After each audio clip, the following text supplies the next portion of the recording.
Open your boxes. Open your boxes. 1, 2, 3. Yo, it's Patience from the book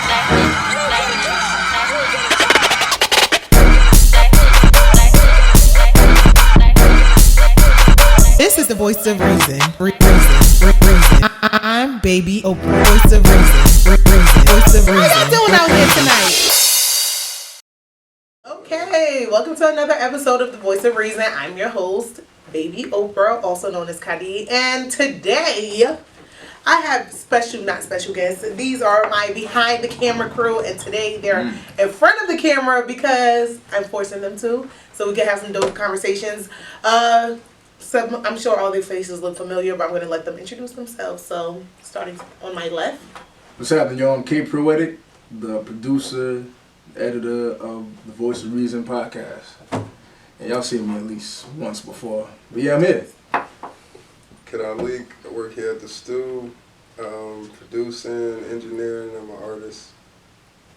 Oh yeah, I rap. We're going to add that part. Nice. I'm LTGK. I work the cameras for the Voice of Reason. Also do a little bit of editing, and also rap.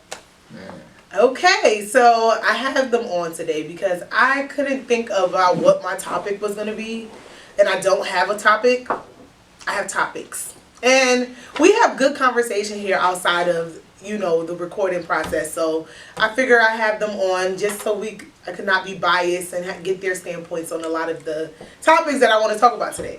So, how was your week? Pretty good. Cool. Good. Decent, regular. Anything important y'all want to share? Anything good happened for y'all? Y'all had a night. Oh, you want to talk about tonight? We recently got invited to Watlet's birthday party. It was a very fun night when we went there.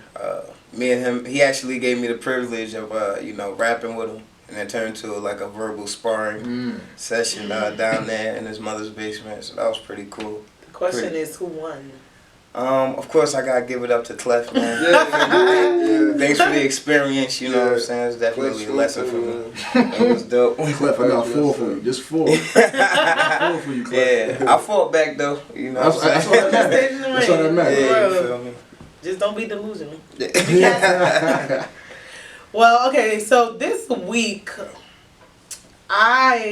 this first topic I want to talk about, I know y'all heard that Junior Guzman is his last name, the young kid that was tragically murdered in the Bronx by a bunch of gang members. Do y'all know the gang name? No, I never heard of the gang. I know they're a Spanish gang, but I don't know their name. But they just got sentenced, and all 5 gang members got a life sentence. Yeah, wow. I heard it, yeah. So I came across the article and I reposted it on Facebook, and I wrote, damn, this situation is tragic both ways, which I'm going to explain why. But a guy, I know this guy, he was like academic advisor or something at my college. He commented and wrote, if I ever got like dragged out of a store and brutally murdered and someone wrote that it's tragic both ways, it'll just be fucked up. Whatever he said, it was just like, I hope nobody ever says that about me. So I was going to respond to him, but honestly, I don't be having time going back and forth with people on Instagram and explaining myself. So I figured I'll talk about it on the show. Now, for me, the reason why it's tragic both ways is because I feel like in this case, the only reason why that story was so publicized is because he wasn't the intended target, and it was like mistaken identity from my understanding. Right. But if it was just a regular other Joe, or let's say it was the intended target and he got brutally murdered that way, this just would have been another hood story that everyone would have looked over. And I feel like it's a lot of gang life is real, and it's a lot of kids, misguided kids in it. And I feel like the way the justice system is and just our culture, we normalize it. Where people don't realize you out here trying to play God. It's a lot of little kids that get caught in the crossfire. Just, I could be thinking about killing this one person, and then it's kids outside. I just feel like a lot of gang members don't get a chance to understand the reality until it's too late of what they're doing. So I feel like it took this scenario for them to realize, because I thought they were remorseful, whether they were or they weren't. I just feel like in general the situation's fucked up both ways. Like, what do y'all think about it? So like the with Junior dying, and then with four. I mean, not it was 5 of them, right? Yeah, 5 5 of them actually, like 5. I guess minorities being in prison for the rest of their lives. Yeah, not even I mean, they got what they got. You kill somebody, you're gonna go to jail. Yeah. I just feel like there's no real intervention for people in that life until it's too late. Yeah. And that's the tragedy in it. Definitely. Like, I just feel like, damn.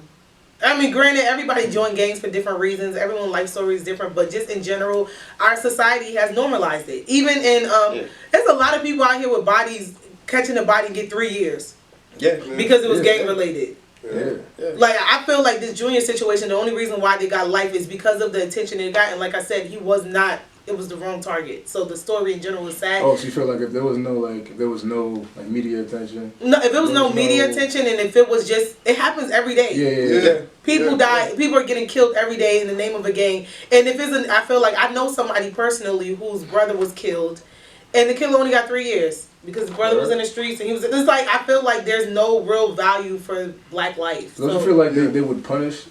Don't you feel like they would punish it's like it's a black on black crime? Don't you think they'll give the murderer like a heavier sentence just because of the color of his skin, like throw him away? I feel like in his life he murdered. No, in my experience from what I watch, I see like that incident that happened in Short Hills Mall, I think, where a black guy robbed like this lawyer and ended up killing him in front of his wife. Oh, I didn't know about that. That happened a few years ago, and they got hefty sentences. I feel like I feel like they look at society as just like, okay, as long as they're killing each other and not stepping out and going into I see what you're saying. Right. So I just feel like there's no value as far as black life when it comes to gang life and stuff like that. When it comes to just black life, period. I mean, you look at the situation. Yeah, I've been the situation. I don't know if you want to get into the whole the Amber Geiger thing.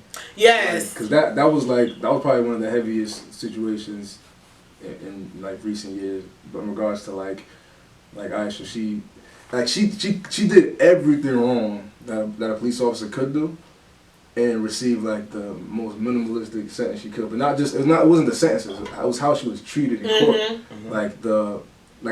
Only thing I saw, I mean, at the time was the judge hugging her. But what I didn't notice was one of the cops stroking her hair, trying to just making sure you have to make white people feel comfortable. They have to feel okay. She's a young white girl. We can't treat her like a criminal. Oh, this was an accident, such and such, da da da. But if it was reversed, they'd have threw that nigga away. Or if it was a black woman, not just the fact that it was a woman, and then the whole issue of that forgiveness came into play. Mm-hmm. My man, I don't judge the boy for forgiving her. I really don't. I don't judge that. But I think that I don't know. I feel like as a culture, we're just a bit more forgiving than they are to us, and it makes us look weak, even though internally that we're actually stronger. Mm-hmm. At the same time, it feels like we're losing because it's okay. Not only can you take us out at a rapid rate, then at the end of the day, we'll give you a pass for it. I think a lot of our criminal system is backwards because we tend to target things when they appear and not before.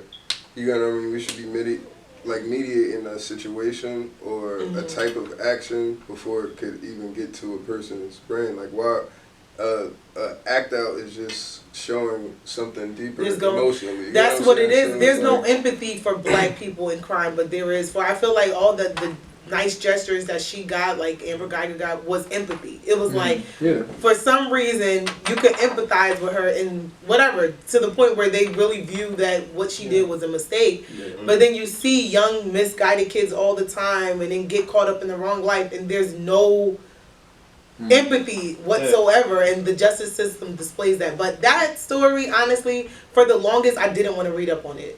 Because I'm this is the most common, the stupidest mistake ever, and I didn't want to believe that this man really just lost his life for the dumbest mistake ever. How do you walk into the wrong? The moment you open a door, everyone's house has their own smell. You have different things. This is not your house. So I was I didn't want to look at it because I didn't want to believe. There's more details that'll make you more mad. Because I was actually watching the trial live. Mm-hmm. They were streaming it live on YouTube, and there was a couple things that should have jumped out at her that that the what's the name? The defense, not her, the people. Prosecutor?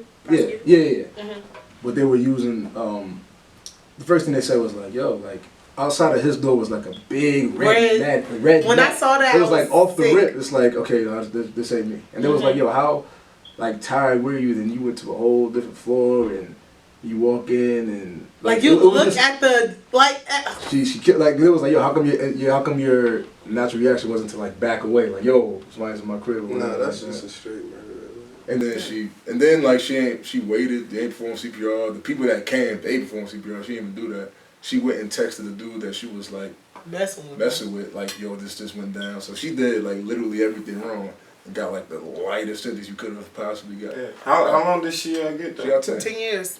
10 years But in the hood. but people think she gonna do like 5 Yeah, behavior, something easy. You know what I'm saying? Like and they tried to implement the castle doctrine in her case. Now the castle doctrine is basically a law that gives homeowners the right to protect their home. It's kind of like stand your ground. Yeah. But the fact that her defense tried to implement that shows that, like, yo, why would you? First of all, this wasn't not her your home, home. right? If anything, like that more applies to him if he did something to her. Right. Like if she walked in and then he killed her. Bruh. You know what I'm saying? Like, he should be Imagine how- fine. right. And you know, this is Dallas, is a different state, open carry, all that. You know, I mean, different, you see all that. Yeah, but the fact that they tried to implement that just shows that, yo, y'all really just trying to make sure she sees nothing from this. Like, they was really trying to, I mean, granted, their job is to get her off. But it was like, yo, no way you could slice this. This was just a murder. And they was trying to find every way to make sure she was good. And they didn't. But they still managed to give her 10 years. You know, How'd y'all feel about the hug? How'd you feel about the hug? I got hug? Yeah, the what was his name? I think of her name, like- Botham Jean's brother. Yeah. I got mixed feelings with that. Oh yeah. I mean, I kind of got mixed feelings because you know, sometimes you're in a situation to where you just gotta do what you gotta do. I'm not sure how many parts are being played, like, you know, in that situation, and honestly, I don't know really where he's coming from or why he did it. He may have did it just for, you feel me, just for the image, or he may have been coerced into doing it. Like, I believe, you know, right after this happened, you know, you're gonna walk up, you're gonna go, and, you know, because it's a whole different game there. So I don't know what he was protecting by doing that, or what he was, you know.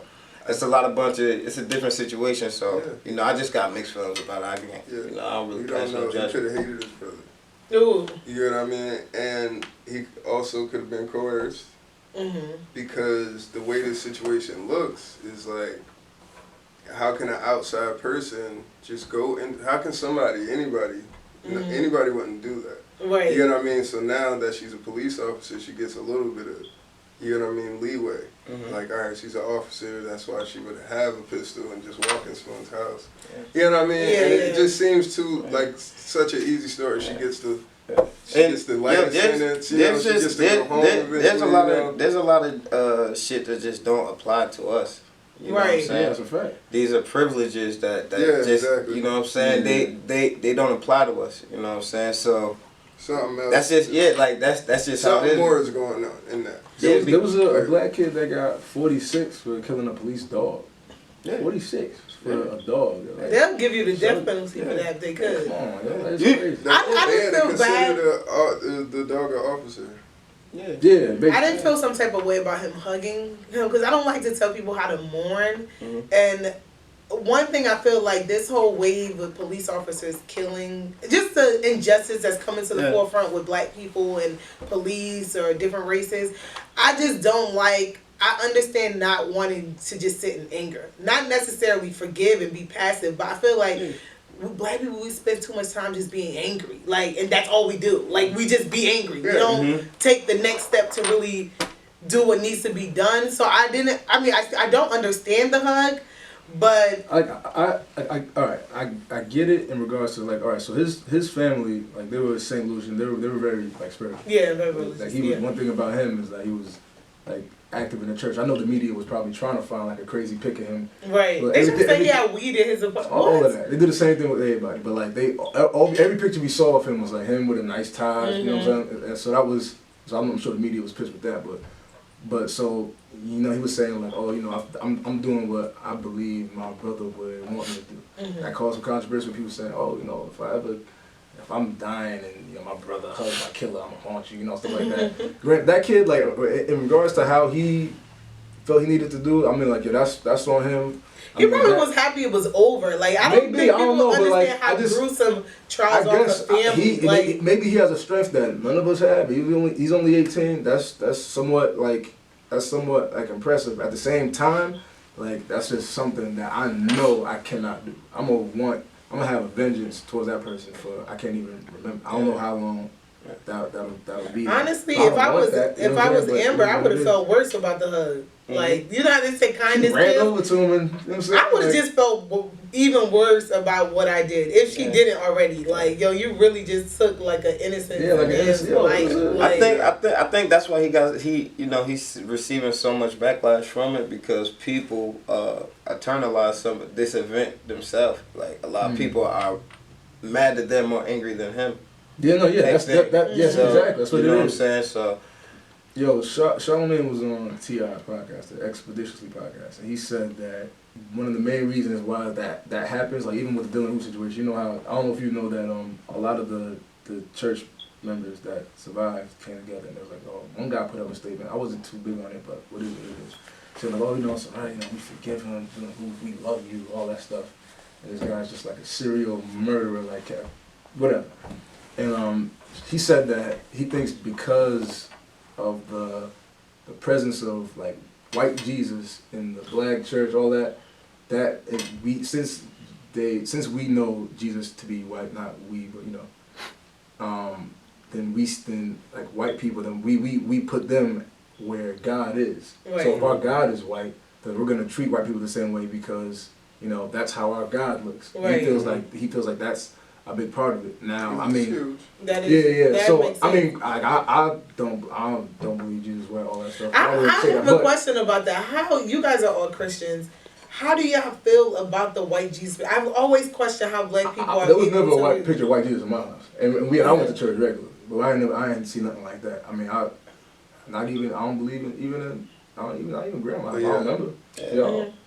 I mean, I didn't really have. I mean, I didn't really feel no type of way about it.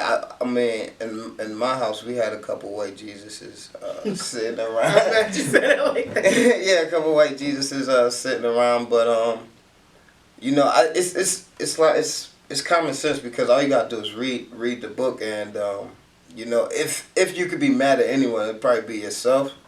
You know what I'm saying? Because it's like, well, I should have been on this. You know what I'm saying? Because it's like it's right there. But does it make you question anything else about the religion, being that Jesus is not white? Well, yeah. Well, I think that in regards to Jesus being white, I think that was something that I heard that the white image of Christ is Caesar Borgia, who's the second son of Pope Alexander. I heard that years ago, and I looked it up, and I was like, okay, I noticed some similarities there. But I think that was just something that was implemented by white slave masters, all of them, just to be like, hey, you look like us, so you must. So when we do all this BS to you, you gotta forgive us. Right. You know what I'm saying? So we could, kill you, rape your woman, all that stuff, but don't harbor any emotion towards us. Don't be mad at us. Right. That's against God. So then we become docile. So I feel like it was like a weapon.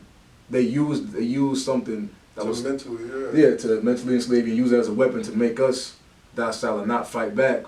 But that's not my issue with the Bible. It's my issue with the people who decide to use it that way. So I think it's really just those, a devil could use anything to try to make you do something. You know what I'm saying? Like, right. So I think that's, I think that's really, really what it is. In regards to Charlamagne's statement, I don't know that could be true with some black people. I don't see white as God. I don't see none of that. I feel like we're it. I feel like black people, we're that. Right. That's how I feel like we. So I have that sense of pride. There's something I heard like the person who wins the war gets to tell the story. You know what I mean? So basically, that's how I look at it. We lost somewhere along the way because they're altering history. They're the ones who are making the maps. They're the ones who are making those things. They found themselves in control of those things because either we fell back or we broke away from our true knowledge, and we know these things. It's still in some of the text. It's still there. It's like we are the power, and then but subconsciously you getting pictures and images. They're controlling all that now. Yeah, it was just Columbus Day. I feel like there's more. I'm hearing way more people speak out about Columbus Day than I ever did in my whole life. Right. Yeah. Like growing up, I mean, They renamed it. Yeah. Indigenous people Day. Yeah. Because when you sit and really think about it, like he ain't discovered nothing. He came to this country, murdered a bunch of Native Americans, and you can't discover something that someone already discovered. I really love that our generation is woke as fuck. Like a lot of things, a lot of the truths are coming out into the light. Yeah. This leads me to ask, how do y'all feel about Spanish people using the N-word? I don't know. I'm going to tell you where it came from. Go ahead. Basketball Wives, I think the show is. I don't watch it, surprisingly, but there was a woman, Evelyn, who identifies herself as Afro-Latina. And basically a bunch of girls was on the show. A girl on the show was basically trying to call her out, saying she's not black and she's using the N-word and try to basically discredit her character because of it. So how do y'all feel about Spanish people using the N-word? Go ahead.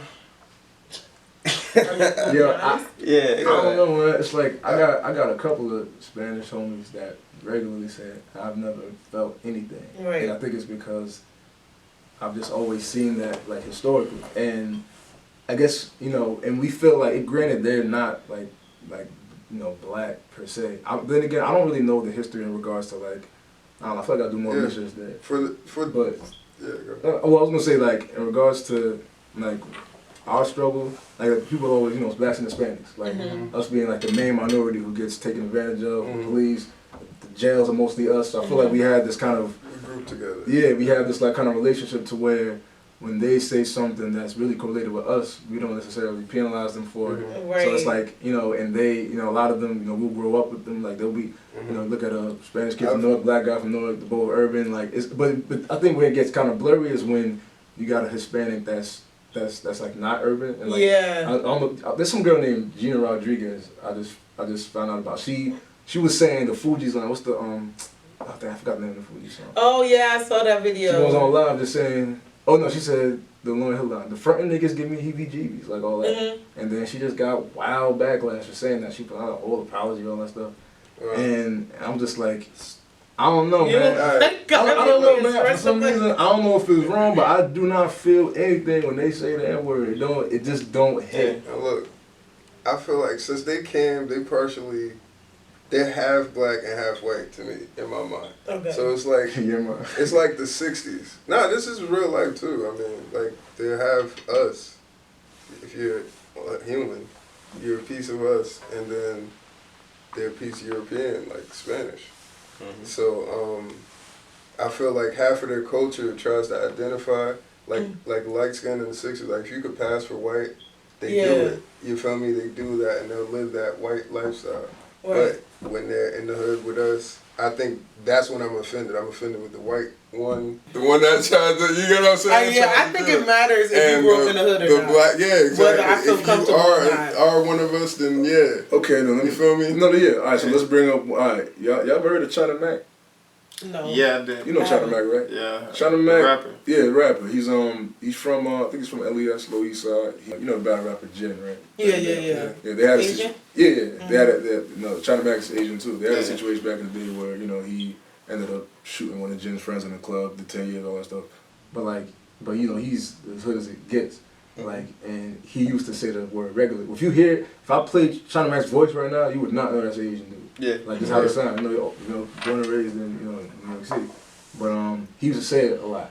And he stopped. And he said that he stopped because, he started, getting like, well, I might say he stopped. But just saying, like, I'm Asian, maybe I shouldn't be using it.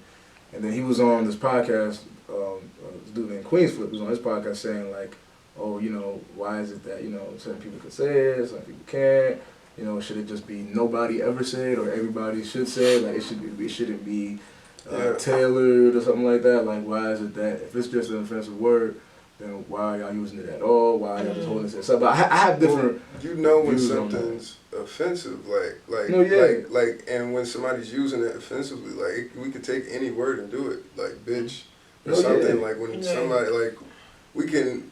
Like females, sometimes that's my bitch or whatever. I feel like you saying it, that was a cool way. But like if it was somebody strange, I don't know you like that, Right? And you know what I'm saying. I just don't like. I do. I will feel weird if an Asian say the N word, and I don't know. I've heard Indian kids at records say it in passing. No, like, see, I don't like cool shit like because the nigga means person to the cool. You have to be somebody else. That's how you gotta be a certain like if it's a certain. Let me tell you, it was this white guy that I went to college with or whatever. He used to hang around all the black people. He had wild money. Like his father was filthy rich, but he would carry this black persona, and he would really like we all he's know one. down exactly like OD down for the cause, and they will let him say the N word. And I used to be so, I was so disgusted by it. But long story short, moving on down the line. Like so, I think he sound like someone that's just trying to dabble in our sauce. That's how I feel about the N word. It's not even about the history. I mean, of course, it's about the history of it, but also I feel like certain people use it just to like, you know, black people try to. A lot of people try to take from black people the cool stuff, but not really fully indulge in the experience of black. And that's what he did, because then after a while he just went on this big rant, like he's a Trump supporter and he's all for his white cause now. He's always like downplaying black people. I got into an argument with him on social media and he blocked me, but. That's what I'm saying. This is why we can't just be letting everyone in, because people don't really be in it. Like, the way that we got infiltrated was doing that. Yeah.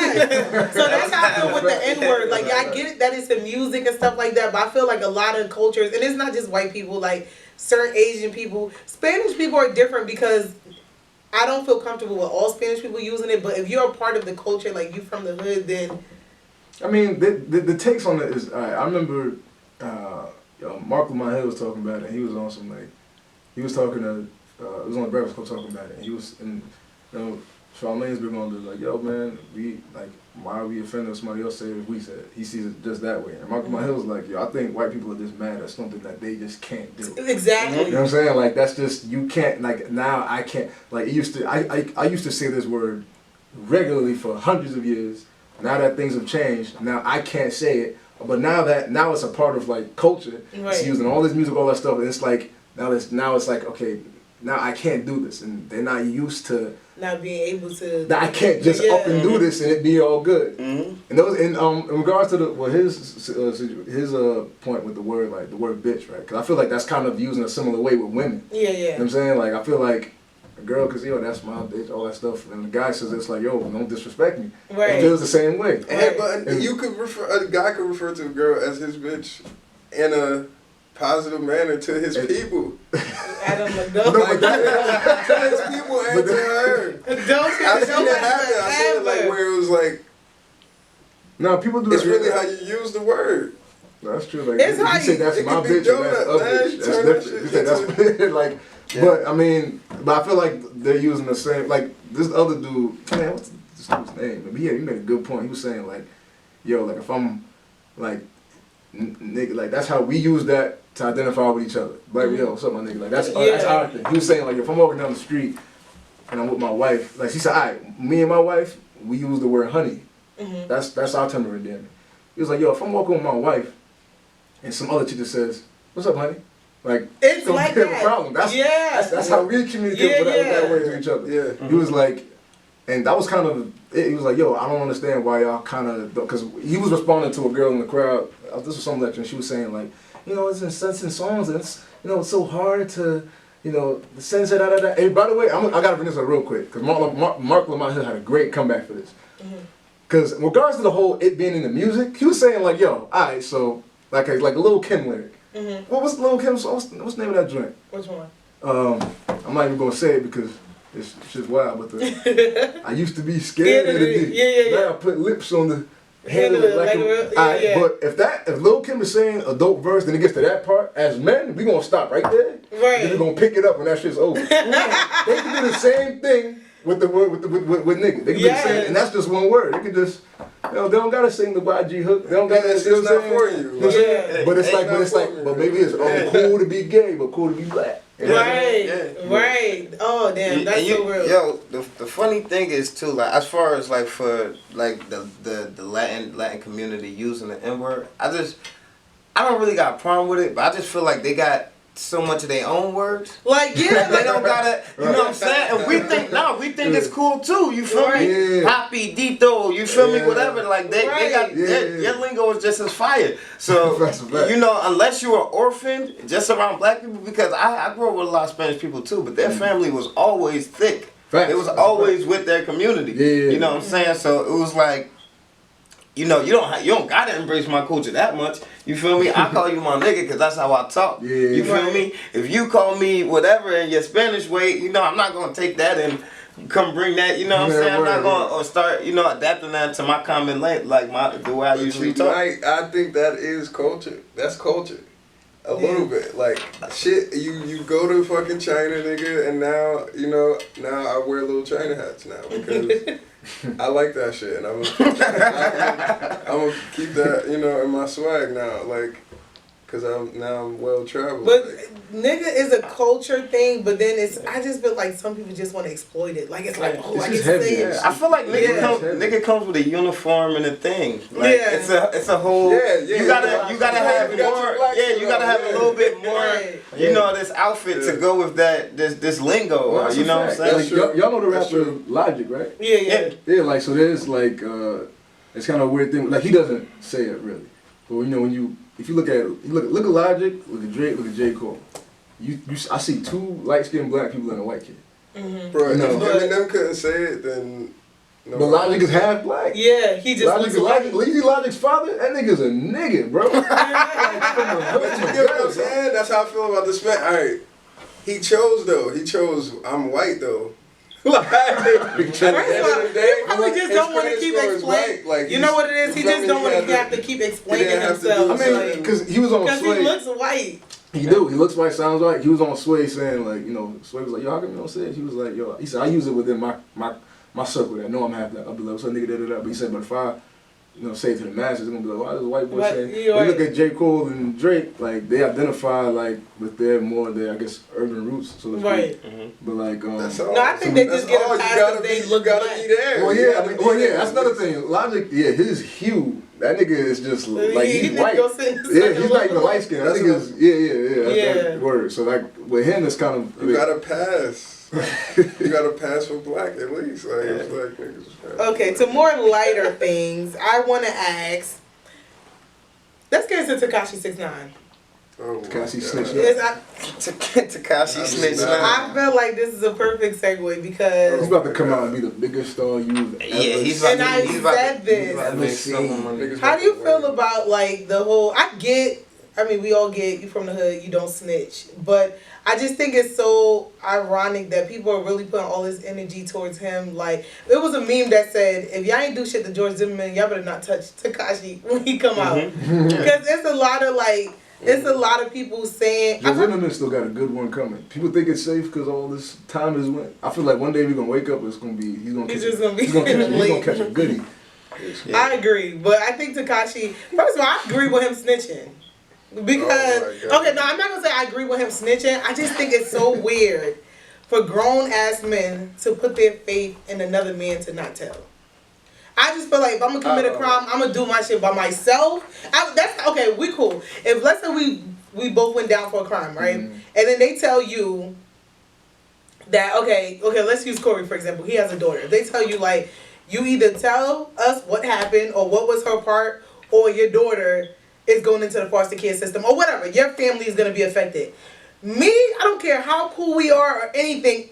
I cannot allow myself to expect you to take up for me when your family or your situation or even yourself is at risk. Like, so that's why I just don't get the whole not snitching thing. Like, nah, I'm gonna tell you why.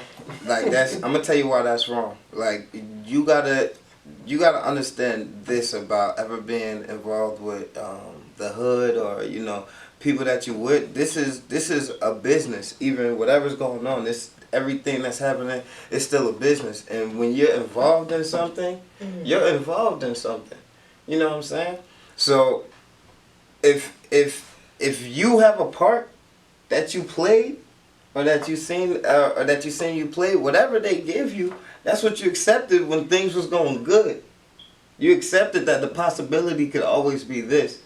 And you have to take responsibility for what you got yourself involved into. Mm-hmm. You know what I'm saying? You funded an entire gang. I never knew what Treyway was until they got with you. You put them on the map. Mm-hmm. You know, you were an investor for them. You know what I'm saying? Basically. Right. And when it came time that, you know, that you had to see if you were really about the guns and butter that you speak about. You know, people did know that, you know, he wasn't really like that. But when it came time to chop down, when you fold, you can't fold like that. At least in my opinion. I just think it's not realistic to expect someone. I'm gonna tell you, we could have never expected him to not fold. Mm-hmm. Because he wasn't truly that. And he wasn't. And if anyone knew that, Shadi, who's the OG, knew that. There's people that's truly that and have done it. Mm-hmm. There's people walking around all day that have. But I think humanly, it's like based on what you got to lose. The whole bag on the whole. A lot of people don't snitch not because of the code, not snitching. A lot of people don't snitch because it's a culture that comes with it. You snitch, you get home, you're gonna die. So if you know your chances are okay. I tell. We all watch Power. They show it all the time. It's either I tell and get off, but I'm gonna just get off to go home and die. I have nowhere else to go. We talking about Tekashi 6ix9ine, who we all know, homie could go live in freaking some weird place and still live, and it is still gonna make the money that he's making and still be able to take care of his family. So it's like, you were talking about a man that don't have nothing to lose if he did. Well, I mean, he saved his life. He saved his life, so you can't blame him. Yeah. But that's the point. That's that breaking point where you have to know that it's worth giving up your life being solid than being. You get what I'm saying? Like, yo, you did what you did. Like, that's it. Yeah. I just think he did it. I just think he did it in the worst way, and I'm actually like ashamed of, you know, a lot of our generation right now, because there's a lot of people talking smack, but I know how accepting they are right now. So he could come out and do one hot thing, and they're gonna make sure that he gets his money again. When this is something that's commonly not respected in the hip hop culture, like this is something that, you know, this is why Chance was saying, I was talking to y'all earlier about like how he doesn't like that hip hop is referred to as a culture, because that's why. Even though I feel like, culturally, we're not supposed to snitch. But the people that's going to make him the money is not from the culture. They just dabble in the part of it that they like. No, that's what I was going to say. Because I was thinking, like, in regards to the whole, like, his fan base, I don't think there's a lot of niggas from that. No. Y'all can remember, Tekashi wasn't allowed to perform at major venues, and like a lot of people, no one in the States was taking him. He was selling out shows overseas. So it's like they're just waiting for him to just come back and do what he was doing. But you know, the whole snitching thing is, the main thing I've always known was just, if you got one foot in it, you shouldn't say nothing.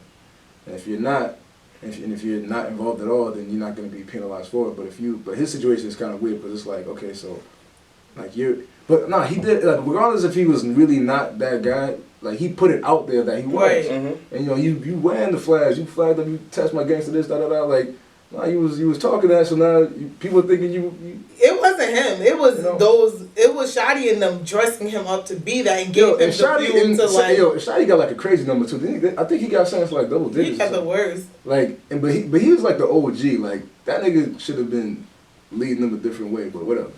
I just don't think it's realistic. He started bringing up. I don't know. Was it true about him bringing up the names like the Kadi and Jim? Yeah. That's what I was saying. The worst way, like stuff he didn't have nothing to even do. He didn't have to. That was like, we're gonna get something out of them. Let's get everything. You know what's crazy? Like Jim, I'm going back to like 06. I remember when Game put out the One Blood remix. Remember, it was every nigga on it. First nigga on it was Jim Jones, and his second to last bar was. And now Trey is what we fucking bang. It's Dipset, Cop of the Dome, the Bird Gang. I thought about it. I'm like, yo, he been said that. Yeah. But I mean, but we knew that Jim was blood, but I didn't. But in regards to him, like the whole Treyway thing, I just nobody ever associated him with that. But I thought about it. I was like, oh, he did say that back in the day. Was he? I don't think we thought that he snitched on himself or anything like that or whatever. But I mean, I don't know. But in a case like this, I don't know. It's like, yo, leave my name out of that. Like, listen, he just let everybody get caught up in the crossfire. I just don't think it's realistic for anyone to expect someone not to tell. It's not a realistic rule. Like and it's not to like cut some slack on Tekashi. I just think like these grown ass men just ruined their whole life by following the little 20. How old was he? 21, 20.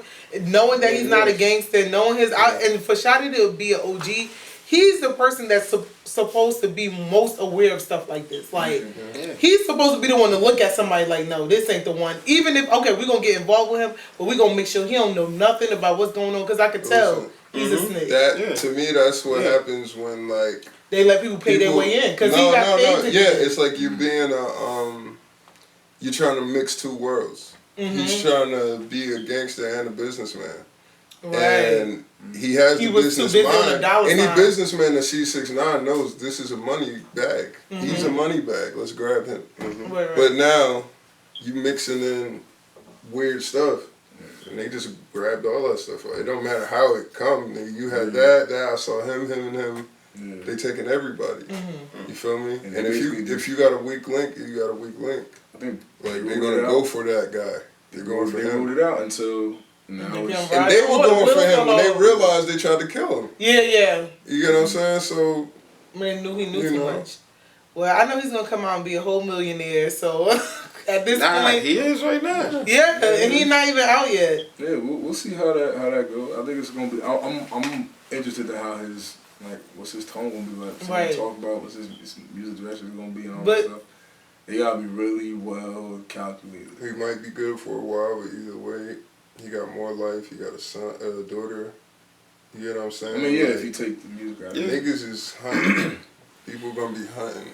Okay, I want to know how y'all so he's gonna have to be like super protected, but he'll be able to get money. That's all I'm saying. He's gonna be able to write a book. He's gonna make any product. He said he's gonna have those 24-hour. You know what I'm saying? 24-hour security around him. Yeah. First of all, that shit is money. He better be generating. That is money, but he's gonna make it. He's gonna get that money. They're gonna make it.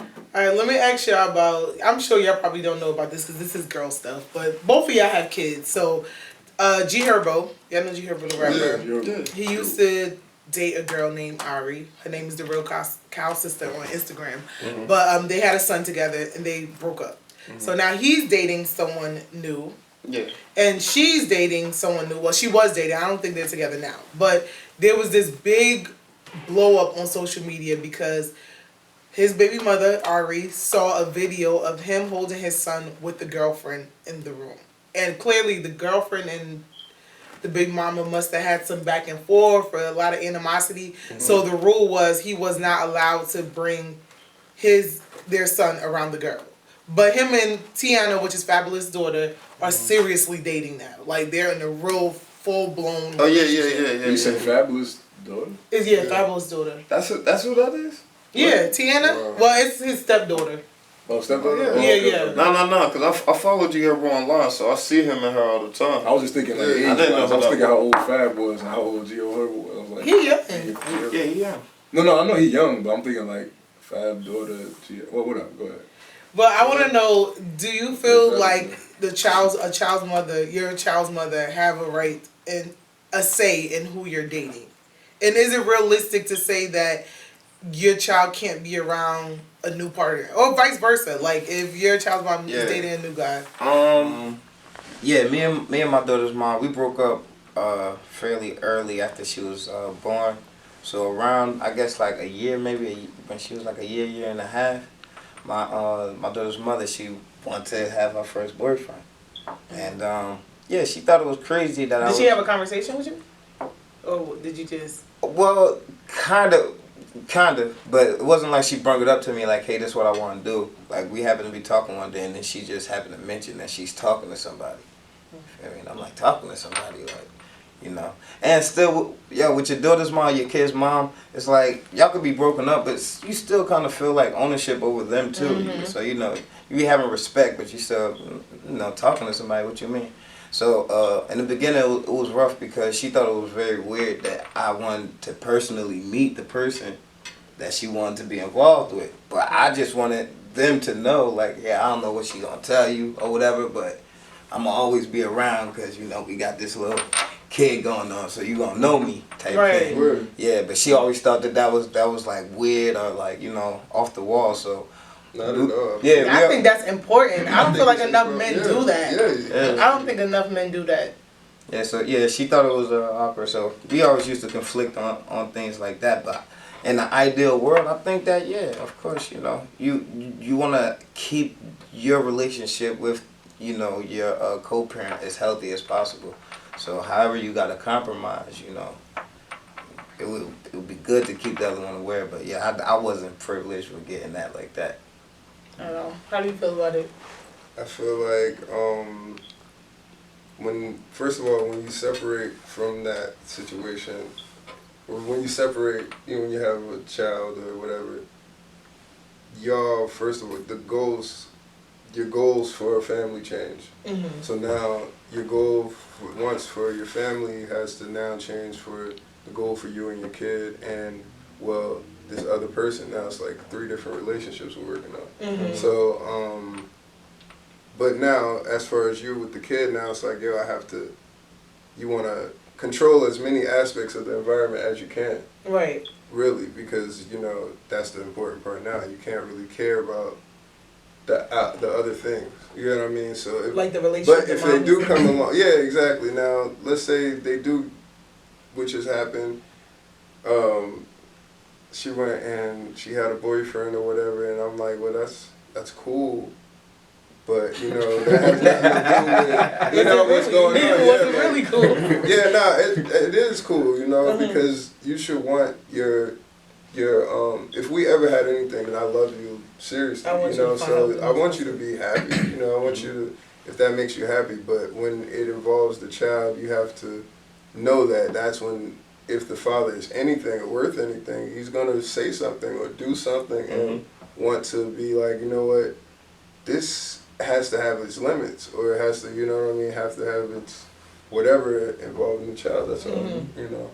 I feel like as a mother, personally, I haven't experienced that situation, but if I did, even with my daughter's father being in her life, the man that I'm going to be with has to have an organic father-daughter relationship with my daughter. I just don't, and seriously meaning as if we're in a house together, we're married, and I'm thinking about that from a kid perspective. My parents were married in my house, but I could only imagine growing up in a house where there's a male. No. Battery dying. God damn, we just can't wait today. Dying or dying? Dying. Alright, cool. Keep going. Oh, sorry. Okay. So yeah, I just feel like it's extreme. It will be extremely weird for a child to grow up in a household where like there's a adult figure or like a parent figure that doesn't treat them like a parent. I think that's so weird. Like I don't see. I had friends who were in situations like that where it's just like even small things where the stepdad is like, oh well, you know, it's just almost like your opinion doesn't count because it's every reminder that I'm not your father. I can't be in a household like that. Like every single, even with I have my father in my life, but I just feel like everyone's home is their sanctuary. If your child is with you full time, every adult in that household has to be a relative of them. Emotionally. So when I know a lot of men don't want to cross those boundaries, but I just don't see how women couldn't feel comfortable in that type of dynamic thinking about it from the kid perspective.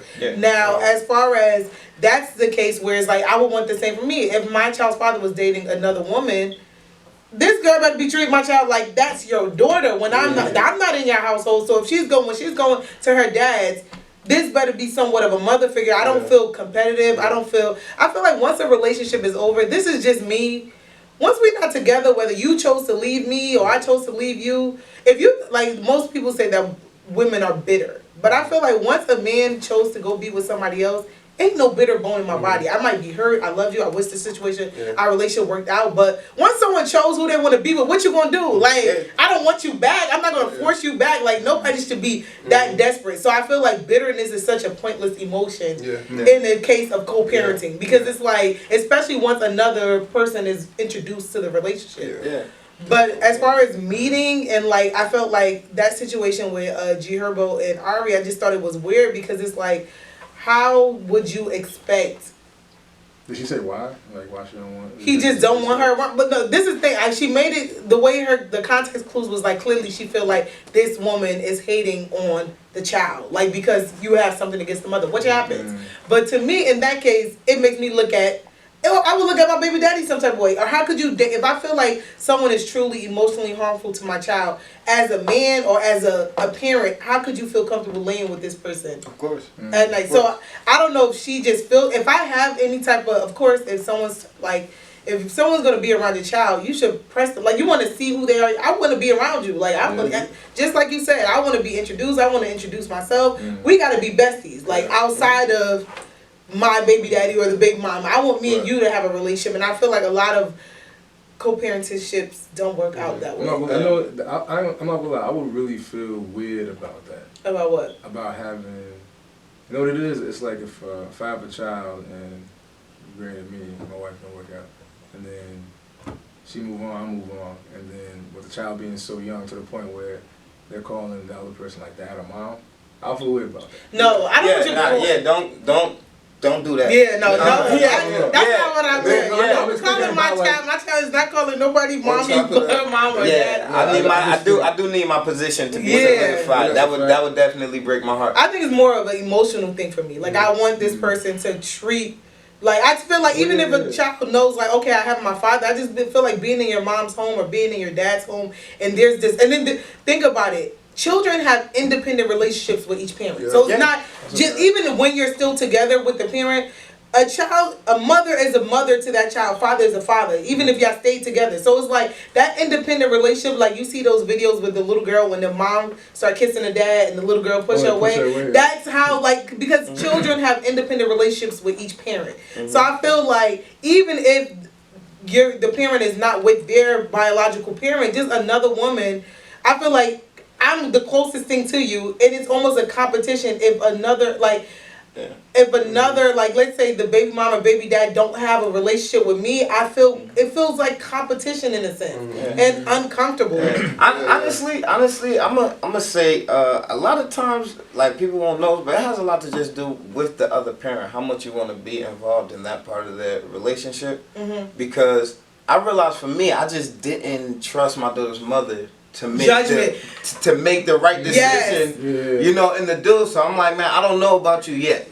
Let me make sure, you feel me? I'm going to be the second, you know what I'm saying? So that's the key to it. I'm so glad that you said that, because I think that's a factor too. Like, a lot of kids get here different ways. So everyone, you know, the person you met or the person you're with, you know who they are. Like, so for me, I feel like I'm so easygoing about the situation because, one, anybody who dated me, they know me. Like, no one would ever have to question what type of, even prior to me having a kid, I'm very, like, selective of the energy and the types of people I will have around me. So if I have a kid, I definitely won't be bringing anyone who, like, I don't feel like my daughter's father would have to worry about what type of man I have around his child, and vice versa. I don't feel like I would have to worry about a woman like.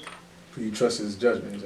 As far as like how they gonna treat my child, yes, because I feel like shit. Before I get to you, you do something harmful or you do anything messed up emotionally to my child, he gonna get you before I even get there. Like, so I don't have to worry about that. But I do feel like I just feel like there still should be a family dynamic. That's me. Like, I would, if I had a situation where it's like multiple kids, multiple baby mamas, we better be like Diddy out here. I need us all to be cool. I just feel like that's just from thinking from the kid perspective. Like, I feel like there's no such thing as the ideal family, but the family feel should always be there. Like, that's a fact. That's a fact. That's what they're conditioning growing up. Now, I want to add, because there was a meme on Instagram. It was this guy talking to a girl who had a kid.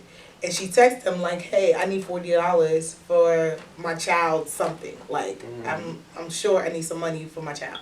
And he was like, "Why your ex a baby dad?" And it was like this big argument as to like, should she have asked, or was he wrong for like not wanting to give? He was definitely not wrong. Yeah, he wasn't wrong. Father got to step in and handle that. Yeah, He wasn't wrong, and she was wrong. Yeah, I was gonna say she wasn't wrong for asking either, but you know. Do you feel like if she said no, I think he said no basically. So was he Yeah. fucked up for saying no? Nah, of course not.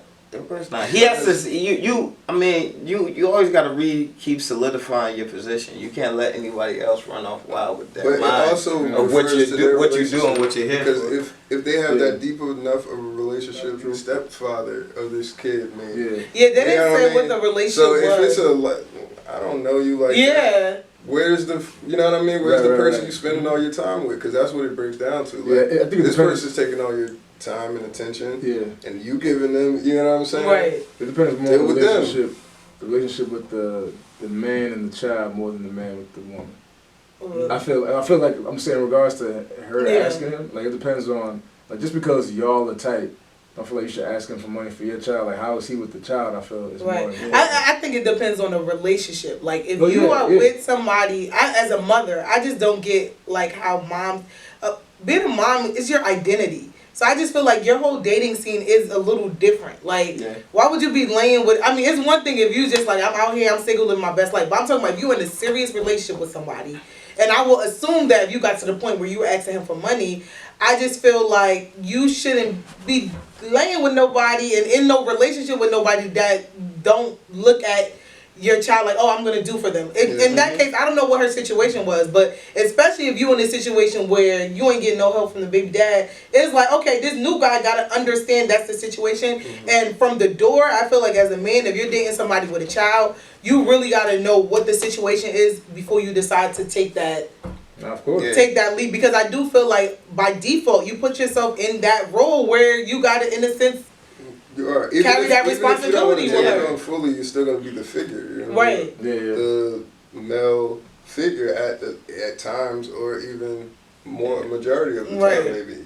Yeah. I think just in any relationship is I think there's rules to what can be asked, like regardless of the baby situation. There's certain rules that, you know what I'm saying, depending on how far you are or how, you know, where you are in the relationship, what could and should or shouldn't be asked. Because I've dated women with children before, and they never let me see their kid, and they don't really, they don't even really talk about that because that's not a place, you know what I'm saying? Yeah. So if we're like that, is ever given, then it's like, right. You know what I'm saying? If we like that, and then you randomly hit me for that, I would question like, well, what happened with? Yeah, you know no, that's because, weird. That's a good point. You know, I think I'm very uncomfortable with that. Like, as much as I say I would want to date somebody who takes my daughter as their own, I am very weird about men who is trying to talk to me, trying to bring up my child. Like, I don't know if they feel like that's the way in. Like, Well, top of the conversation, you want them to bring up like. Not even bring her up in conversation, but I just feel like trying to sway their way into your life through your child. Yeah, that was a big worry of mine too. That's weird for me. Like, I feel like, because it's hard to know, like, especially like, okay, it's hard to know when it's genuine and when it's like, and I don't feel comfortable like talking, like, I feel like even with me and my daughter's father not being together, that's the type of relationship I have with him. Like, we talk about our kid in that, like, so it would be very weird to have a co-parentship dynamic with someone that is not. What if he had, like, I know somebody that has kids and they prefer to date another man that has kids as well. I said that too. I prefer that because that's the commonality. So if you're very into my kid, I get it because you have a kid of your own. But if it's just like, like, okay, no, you're not that. You gotta, it's like boundaries when it comes to that. But yeah, I worried about that too because, for instance, when my daughter's mother first started dating, you know, he would get gifts that I would say no. I don't like. Why is he just giving her a gift? I thought he was dating you. Right. You know what I'm saying? Yeah, like so. I used to have that thing too. Exactly. I was very. I think that is important as a kid. It's like, whoa. I think because then as a little because kid, you could win her over. Yeah. You know what I'm saying? That's and I don't true. need that. You know what I'm saying? So. I do think that is. At such an impressionable age, I really don't even think that you're still learning how to parent. Parenting is a constant thing, and it's different for every kid. On top of that, I feel like it's just no time. How would y'all It's feel? really no time, like, to try to learn another person as well. Right. Unless we're doing the exact same thing. Like, we have to be, all right, now we're super parenting. Like, all right.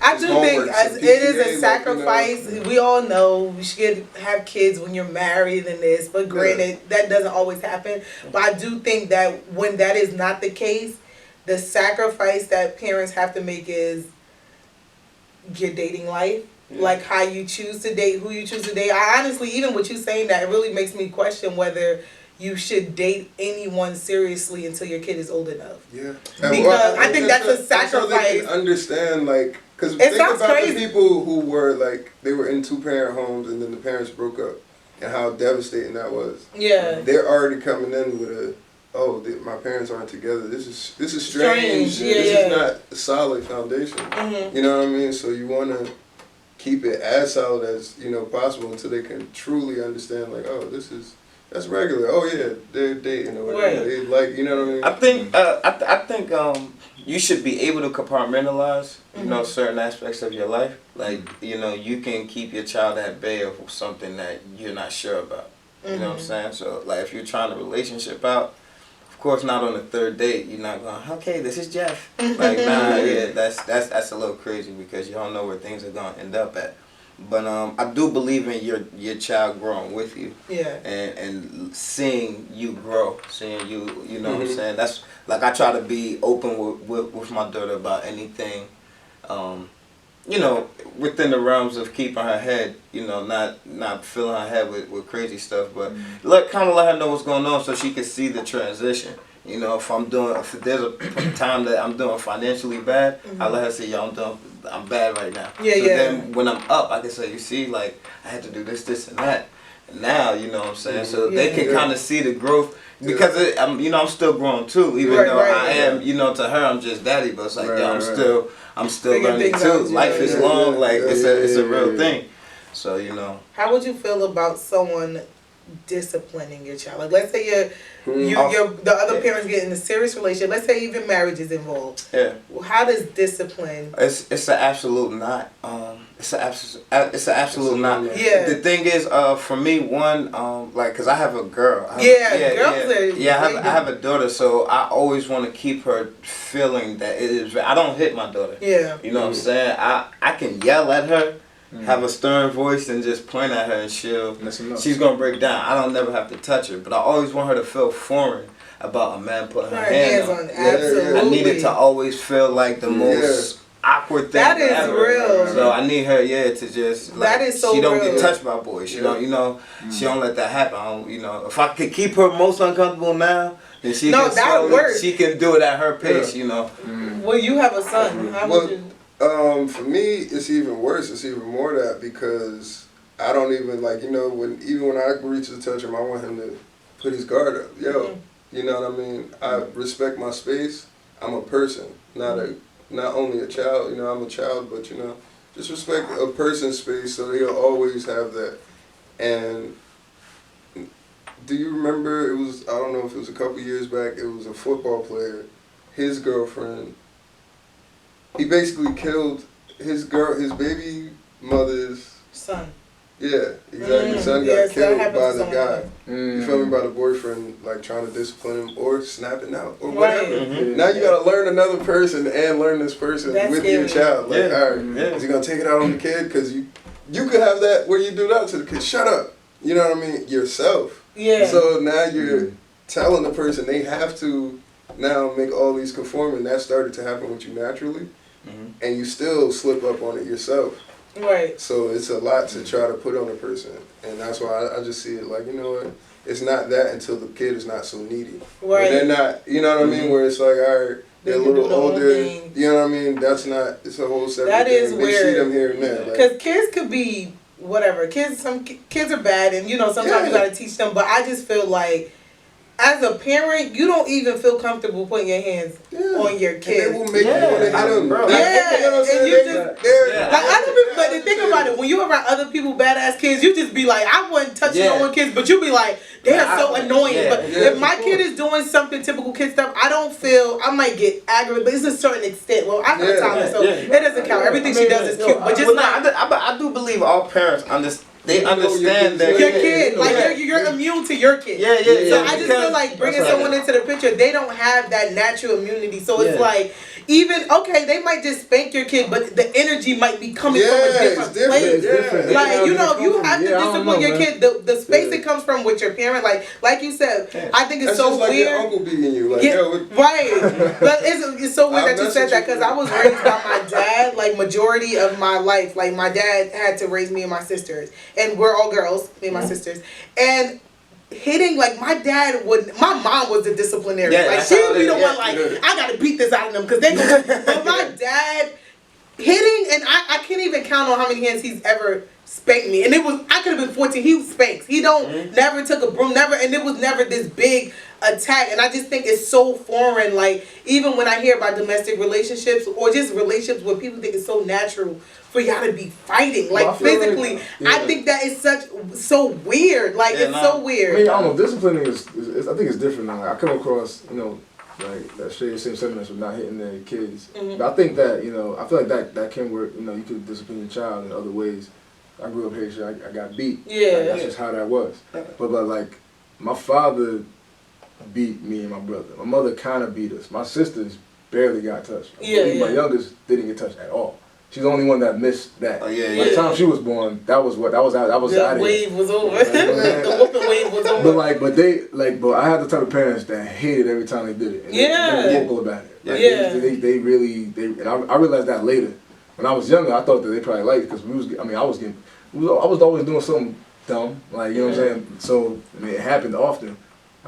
So I thought that, that's just how it goes down. But like when they got older, they was like, every last time they did it, they cringed. And that's something. And people are not like that when it comes to if you're not their kid. Like people will hit you and it's just like you're aggravated. Like you know what I was talking about from day one. My mother always said like even though like in the Haitian community people hit each other kids, African communities like my mom wasn't with that. She was like, you ain't nobody else was touching. Right, because people that's where adults could be cruel, and that's what my thing with like people be like, oh if he's because there was this conversation happening with whether you should let like a step parent discipline a child, and that's the other awkward part when it comes to dating someone that is not the biological father because it's just like if I was a step parent, I would feel weird doing it, honestly. Look, I had a situation like that still with my daughter's mother and the dude that she's dealing with now. They're not married yet, but she's been engaged for about a year now, and that's what they plan on doing. So like there was a situation where my daughter calls me one day and she was like, yeah, boom, boom. And then he was trying to beat me. And this is something that we had already spoke about. You know what I'm saying? We have each other's number. Call me and call. Let each other know what's going on. I try to keep that relationship for situations like that. So I was even calling, hey man, what's going on this afternoon? Yeah, nah man, she did this and she did that. And I'm like, yo, that line is still there. That line is still there. It's never going to not exist. You cannot touch that little girl. I don't touch her. You know what I'm saying? And I had to go and talk to my daughter's mother again. And when you dealing with the other parent, it's just not to be so manly about it, but it's like, man, well listen, if you love this person, just keep them safe.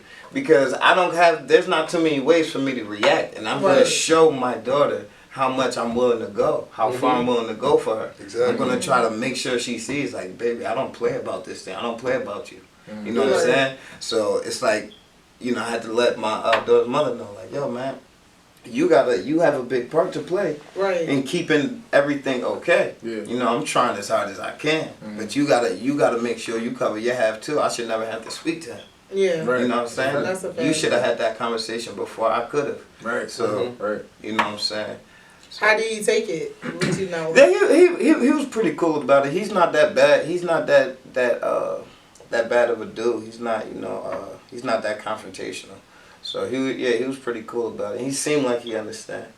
But you just gotta And it sucks that you gotta kind of do that, but Yeah. sometimes you gotta play all the roles. Like, yo, I'm the nice guy, but hold on, bro. Look, listen. Right. Listen, sometimes I get scared when I think about it because I don't know what I'm gonna do. Yeah. You know, I don't It's a even know child, what I'm bro. gonna Like, do. it's- So you know, There's so much anxiety with that. Like, Yeah. I hope I never have to go through because that's a lot.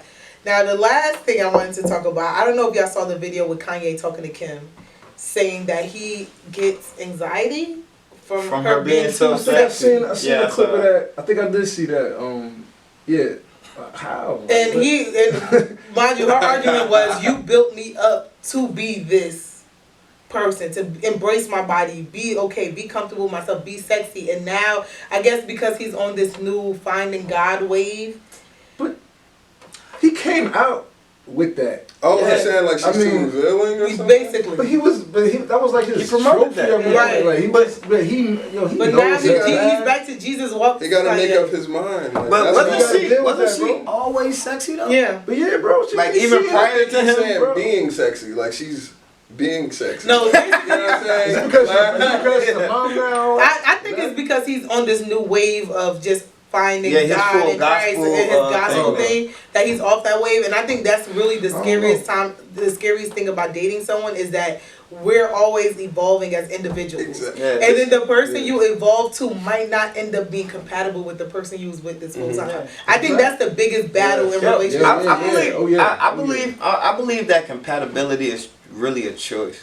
I think that it's up to you how much you impose what you like, what you want, or what you do on someone else. Yeah, like You know there's what a I'm line saying? that you after a while is like, this ain't no built to be a workshop. All right. After a while, you just gonna understand this is this person, and you have to make that decision with yourself. Is this what I really want? Yeah. I feel like a lot of times, especially in this age where everyone just wants to settle down, that little glimpse of hope where you just find something that you like about someone, you take that little piece and try to make a pie out the shit. It's like, no, maybe this wasn't it. You just like this part about them, but you and this person are not compatible whatsoever. Yeah. But why does he have anxiety though? Like, what does that do to him? Like, I think he's just in a space where he doesn't like it. what does he feel like? What's he I think he used the word anxiety the because fact that well, she's he's dramatic. sexy. Yeah, you know. Like, I think it's the revealing thing, and I think it's like all the attention that she's getting now. He's in a space where it could be. I mean, no, but if you look at Kim now, and Kim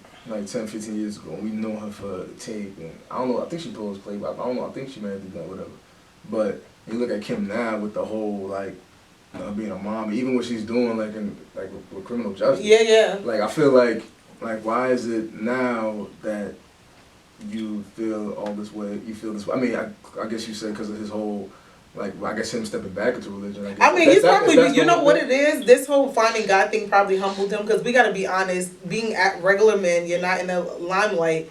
Would you want your girl naked all the time on social media? People comment? Personally, no, I would not. But you know, the job is dangerous when you took it. Like I don't know. I feel like.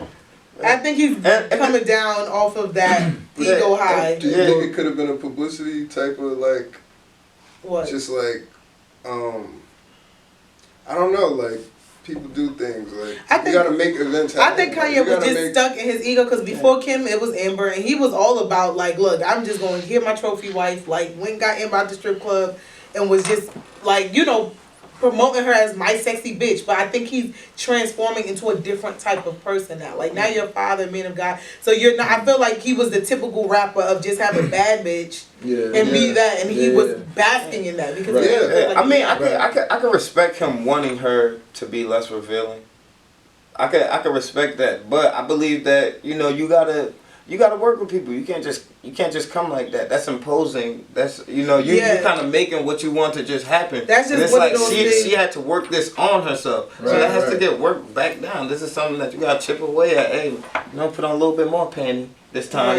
We start to in a year's time we should be fine. But that's the part of relationships I hate. If I could just have a relationship without that, it would be the perfect relationship. The part where it becomes you just want to force someone because you become so emotionally tied to that person being the reason for your highs and your lows and your happiness and your so it's that responsibility on someone, because she got so frustrated, but I sense where that frustration come from as far as Now you're saying I cause anxiety. He probably just used the word, but granted, if you love somebody and it gets to a point where their actions is affecting how you feel about yourself or how you go through your day, I just think it's such a selfish aspect of a relationship that people take. Like Jada and Will say all the time. Will said it. Like I told Jada, I don't want to be responsible for your happiness. Like that's what I mean. That's the one thing that I had to learn too, because I was off that for years. I was like, I had to come with my own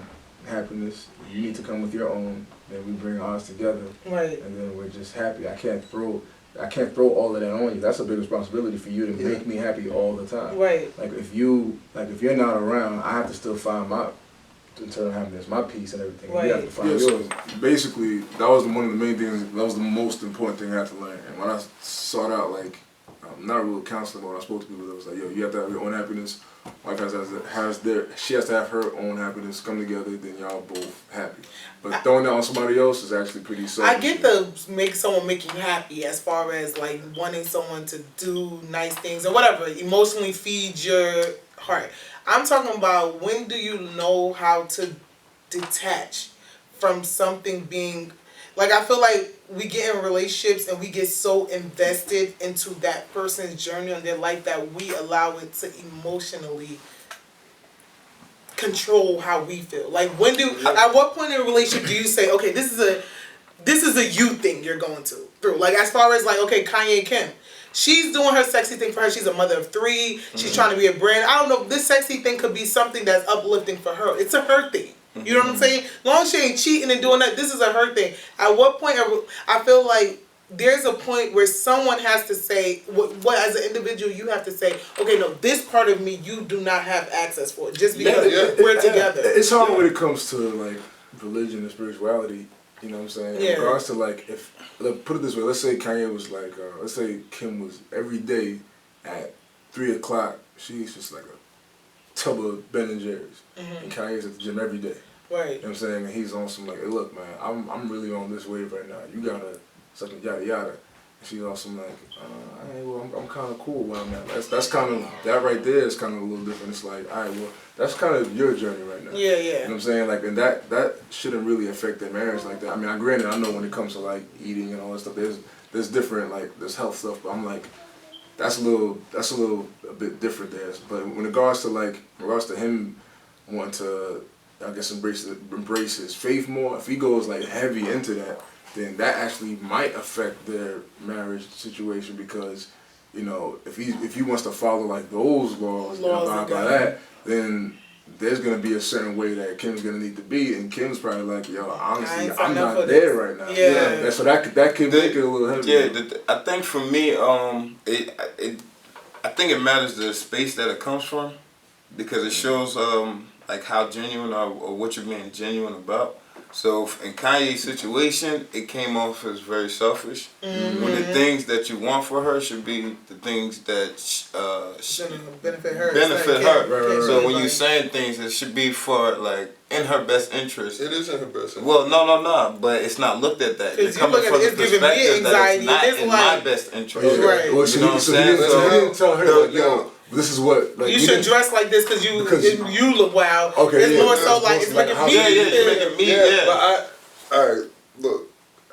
Think about that. Goes back into the thing about you saying how much you have to know how much you're willing to be giving in the relationship. Because if that shit truly affects the other person, I care about them that deeply. Whatever it is. Yeah.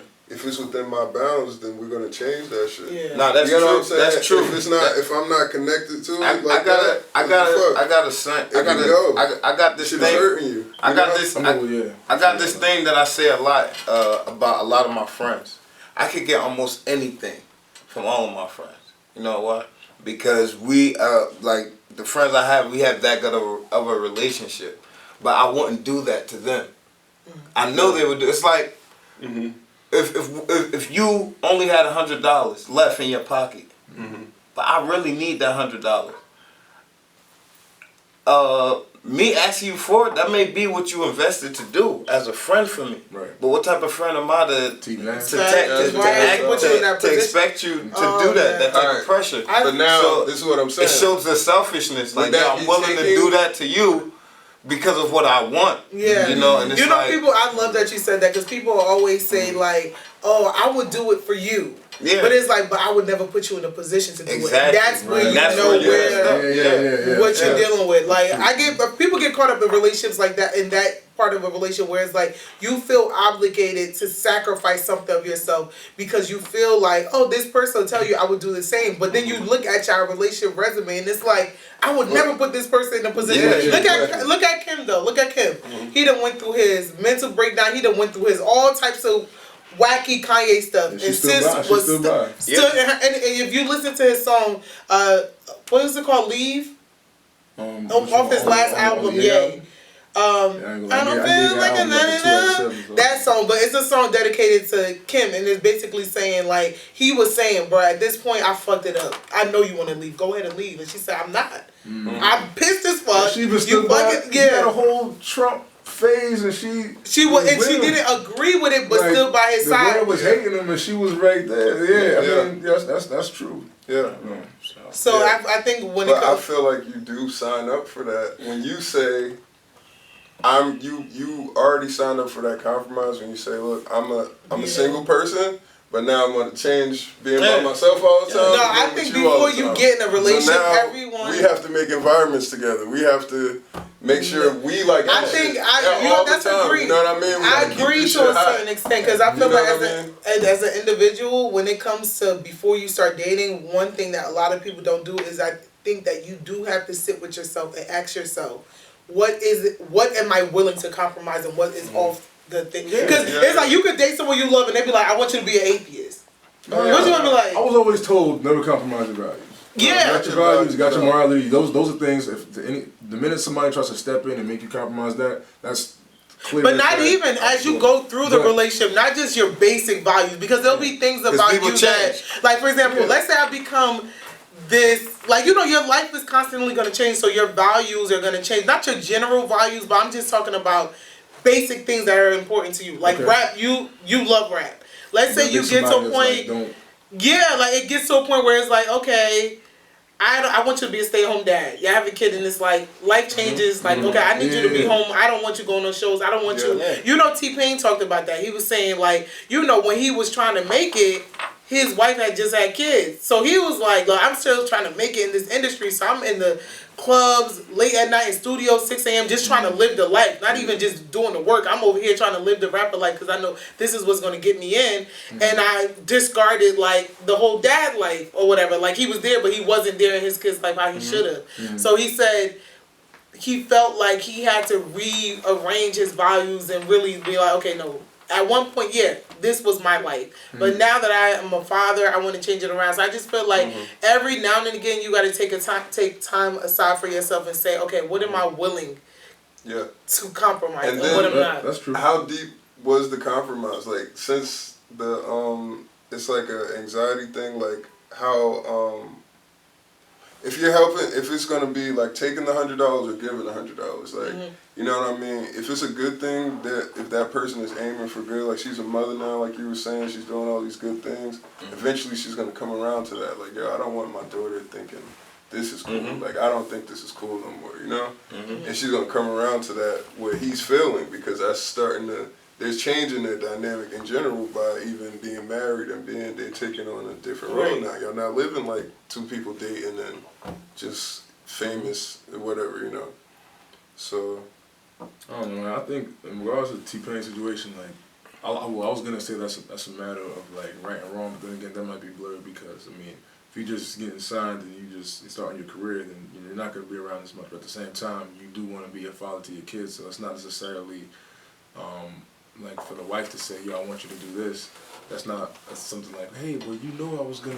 So it's like, but since you decided to have kids, you know you need to do that anyway. But if she wants you to sacrifice something that is not necessarily, if it's something that's not harmful to your union and your environment, then it's like you're just being selfish. In my personal opinion. It is. But the reality is, as much as it sounds selfish, if you are with someone and around them 24/7, I just think I don't know, people don't know how to separate emotionally. Like, it's not always a mental thing. I could be like, you know what, it's so messed up for me to think that he should give up his rap career and just go. I know logically this is not wrong, like this is passion, but it doesn't stop the fact that emotionally I could be fucked up inside because of it. Like Kanye, we can't discredit the fact that, okay, it sounds fucked up for you to be like, you built this girl up to be sexy. You know she's doing her sexy thing. It's for herself, like, or whatever. It's about her and her brand. But that doesn't stop the fact that even if he doesn't say anything and he allows her to do it, he wakes up every day miserable with the idea that his wife is doing something that. Of course. So it's like now, if we talking about that, we gotta remember what we signed up for. See, this is an energy that's already in you. You feel me? You feel this type of way because of this. Are you saying you would rather give her that energy so you can feel better? Because you may be waking up miserable every day, but now you're gonna give that to her by taking away what makes her happy. But this is where compromise comes into play. That's just the basis of any marriage. It's like, all right, well, I'm gonna do this like this instead. Now, Kim's here, Kanye's here. They'll slowly get here with the decision that she makes. That's just how that's supposed to be. I mean, but Kanye can't just tell her, to stop something cold turkey because of how it makes him feel. Exactly. That has to be more of a conversation, then there has to be a gradual change. Yeah. Exactly. That's why I was saying you gotta chip away at that thing, cause she built herself into that. She didn't just wake up and become and just do that instantly. She built her way to that. Exactly. So you gotta knock that thing down. And it's a part of her slowly. identity now. Yeah, that's what she's doing. Like, it's not just about her getting naked. It's like, this is where she is with herself. Like, even if she wasn't getting paid for it, that's what she wants to do in the sense of making herself feel good. You can't. That's the platform that she walks on right now. Like, that's how she's able to make a lot of moves that she made off of that platform. And her family. I mean, I'm trying. I think her net worth is higher than Kanye, ain't it? I wouldn't be surprised. I wouldn't be surprised. I wouldn't be surprised. Yeah, no, he said it before. He said she got more money than him. Yeah, I mean, like, that's, now that's feeding their family. Right. You know what I'm saying? And that was kind of her before Ye was even in the picture, basically. You know what I'm saying? Right. He just made her, like, he made her, like, a little more classy, actually. Like, so. Because, He made her a girlfriend. He made her a girlfriend.